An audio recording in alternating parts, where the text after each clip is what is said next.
Okay, folks, I'm Lisa Bass with Combat Boots Jewelry, and I'm also the founder and co-owner of an organization called Task Force Sasa.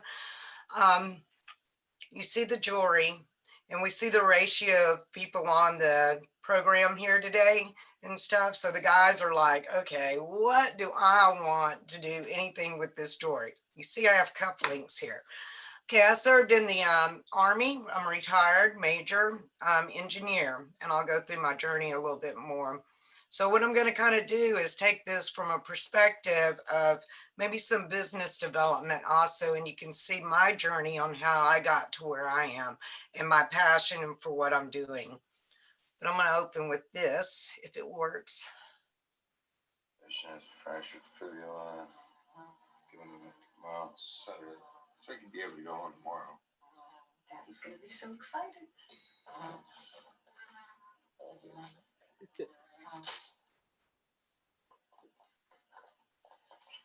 That killed him.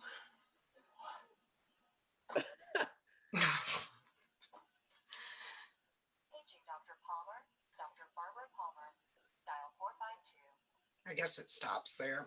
Okay, so a lot of things in life, you know, people judge. And so our message throughout with our program is don't judge too quickly. You never know what journey a person's on. Then you may be ahead of them or behind them, but never to judge. So a lot of things that we've talked about in the chamber and our briefings and stuff are capability statement. And I wanted to share my capability statement and hope that everyone has a capability statement for their business.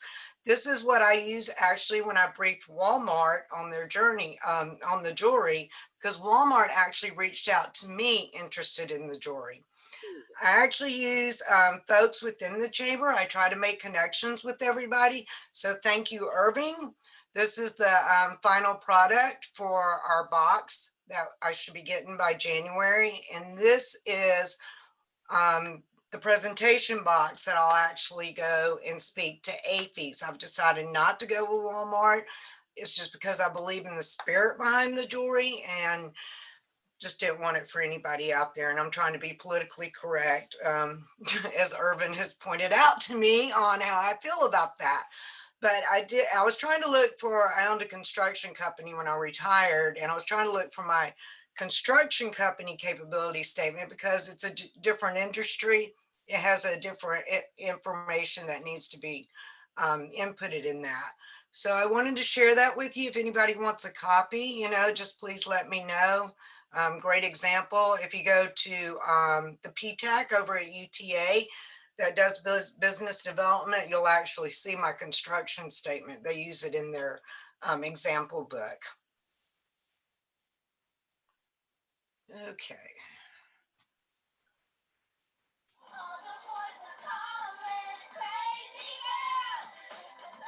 I hope she sings this tonight. I know. Hey, Dad, whoever. We need to go. Well, honey? Listen, Mike, what do we got here?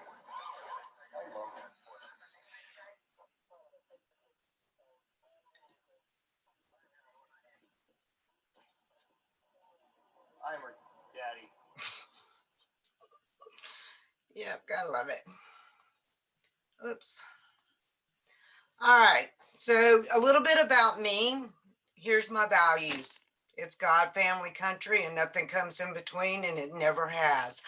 You can see my family. I have the little girl over here on the right. That's my baby girl, because all my kids and my grandkids are now teenagers and in their 20s, and she was not around when we took this picture way back when. You see, I have God, my Mr. Bass, that's my husband, and then just kind of my tribe and what my interests are. And in the bottom right is my best friend of almost 40 years. So we're here to talk about the jewelry, but I've got to kind of tell you how it comes to fruition. So when I started out, I was a 30-year-old private single parent with 3 kids and no high school education. I did not graduate from high school. When I joined the Army, I got my bachelor's degree, went on to airborne school. Got my bachelor's degree, got picked up for officer candidate school as an engineer and then went to airborne school as a grandmother. After that, I became the first female airborne commander for the 173rd Airborne Brigade Combat Team. I have 2 combat tours in Iraq, and then I retired out of Fort Hood as Chief of Troop Construction. And I ended up earning my master's degree while I was in my officer basic course. But my journey in the military exposed me to a lot. I know how hard it was being a single parent of 3 kids joining the military and the obstacles and not having an education. So my heart was already open to knowing how to get through obstacles and moving forward. But in my 18th year, and I was in Iraq in my 2nd tour, and listening to the briefs, I was on the USFI headquarters staff as an engineer. I started seeing the sexual assaults go up on the battlefield. But that's not what caught my attention. What caught my attention was the response of the leadership, hence providing more lighting. Wear your reflective belt. And in my mind, if I'm wearing a reflective belt and I come around a T-wall, really, I'm saying I'm here, right? How is that going to protect me from sexual assault? And I looked at the numbers and did the analysis on it. And what I found was those sexual assaults are about crossing the line. It's Private Joe and Private Jane in the tube playing their games and things go too far. And so what was missing was female leadership mentoring the junior female service members about coming up through the ranks in sexual assault prevention. So I started putting things together, going, okay, we need a program for this. And it took off. And so with that, we traveled all over the battlefield, and I have some pictures on that. But we ran through a lot of obstacles. And when I got back to Fort Hood, I had a general tell me, he watched me go rogue in Iraq, and he was not going to let me go rogue on his post, that I needed to find an organization to fall up under. Nobody wanted to hear it. People, Sharp program thought, oh, we're taking over their space. And we were trying to say, hey, we're here to supplement the command. My group is full of senior female military leaders that have been through. We have been in her boots. So I retired and went on with my construction company. And what happened is when I would be on the sites, because I got government contracts right back there at Fort Hood, building the IED training lanes. Not every contractor can build those, but I could, build them, calculate where the mines go and train those soldiers appropriately. But I always got in trouble for talking to the female soldiers. So I knew there, I'd been successful in the military. It was about being significant. And so I did. I created this group called Task Force SASA, which stands for Sisterhood Sexual Assault Against Sexual Assault in Iraq. And afterwards, we all retired from the Army and moved on. But I noticed those statistics were still going up. And I knew women, looking at the veteran statistics for women and how many didn't represent that they were a veteran or even acknowledge it, I didn't understand, because I was proud of my boots.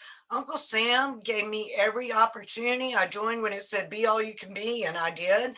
And so I'd go on these sites and I would see guys with their lanyards and their t-shirts, and they would be representing that they were a veteran, and women didn't have a way to represent that they were. So what I did was, I'll go back here a minute, this inner boots, I took those boots and turned them into jewelry for us to wear, to proudly represent that we wore the boots too.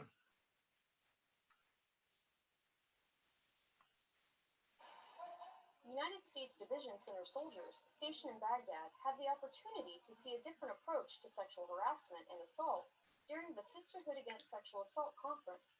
Not only were several topics addressed, but also ways of prevention. The goal of today's course is prevention before reaction. Basically looking at those unconditional behaviors that maybe a female soldier presents that we don't even know we present. And so teaching and developing skills to combat that versus just no means no. We got it, no means no. But maybe we don't put ourselves in the situation now because now we know what that situation looks like. Some of the other classes covered are thriving as a woman in a male-dominant profession, developing confidence through competence, a male's point of view, and an exercise that allowed the class to open up about their views and experiences with an anonymous survey called Cross the Line. It was amazing to see how many women felt uncomfortable in their own skin, how many have actually known or know of sexual assault cases. The group attending the class got the opportunity to raise awareness by participating in a situational exercise that shows how important prevention is and allows them to share and listen to each other's experiences.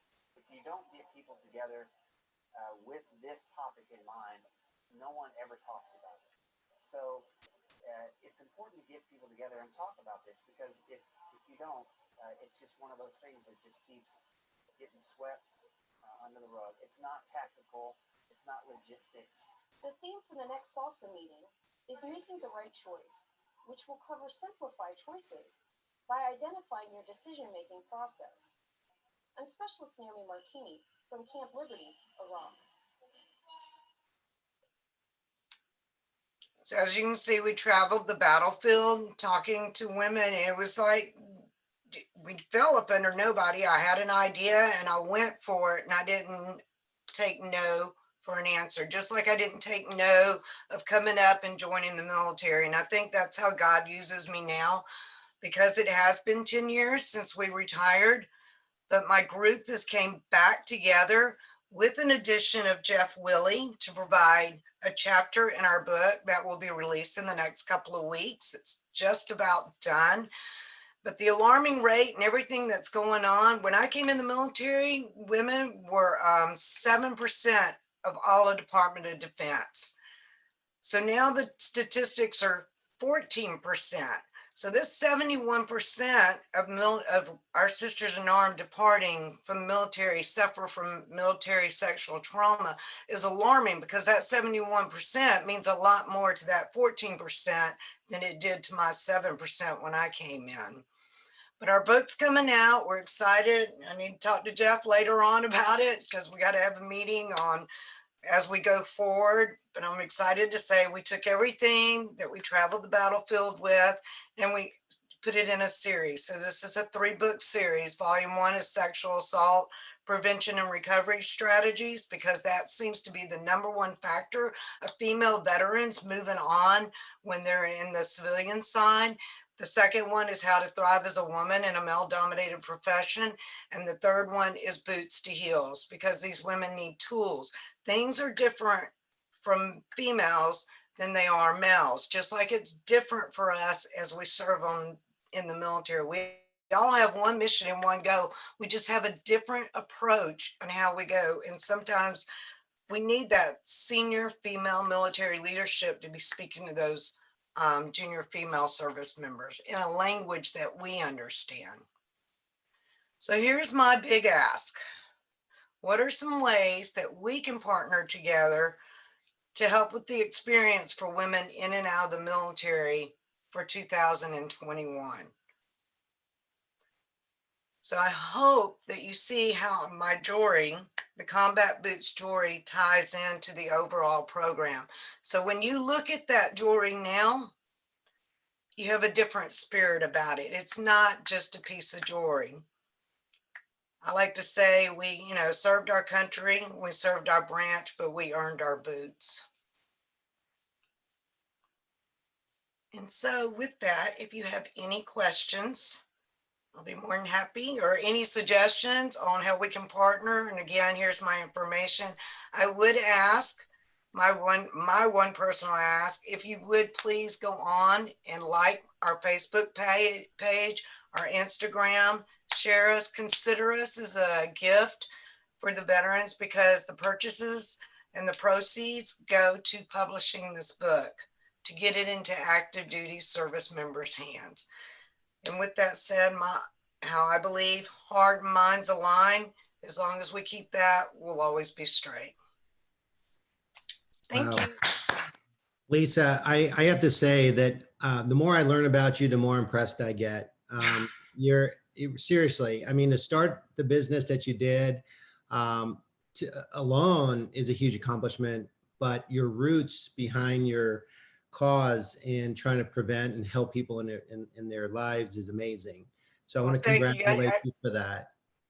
It's been a long journey, but that's the reason why. There's my big why. No, I've of been course. there and I've had nobody. When I was a commander in the 173rd, being the first female commander in the 173rd, I held an infantry slot. My brigade commander did not even want me there. And I was told I was taking one of his boys' slots, right? But a general had put me in that position. So I knew he wasn't taking me out. But nonetheless, things that I went through, I didn't know if I was going through because I was being a captain, being developed, or was it because I was a female? And there was nobody to reach out and ask. And we all know if you served, what your buddies and your brothers are doing, they know how to report and they know how to go up. But some people don't want to report. They just want to talk to another woman that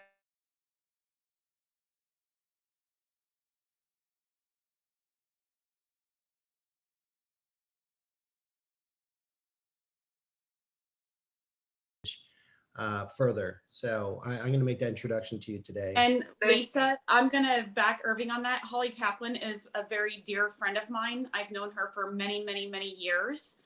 And I watched her go through her struggles. And as she was writing her book, and her book exploded. And so I can help with that connection also. I didn't even think about that until I heard all of her stuff today.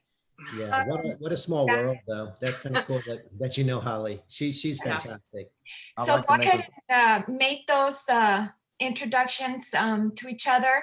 We're gonna move on. Thank you so much, Lisa. I think that you have a good cause, and whatever we can do as a chamber to support you, we want to be there for this because it is important.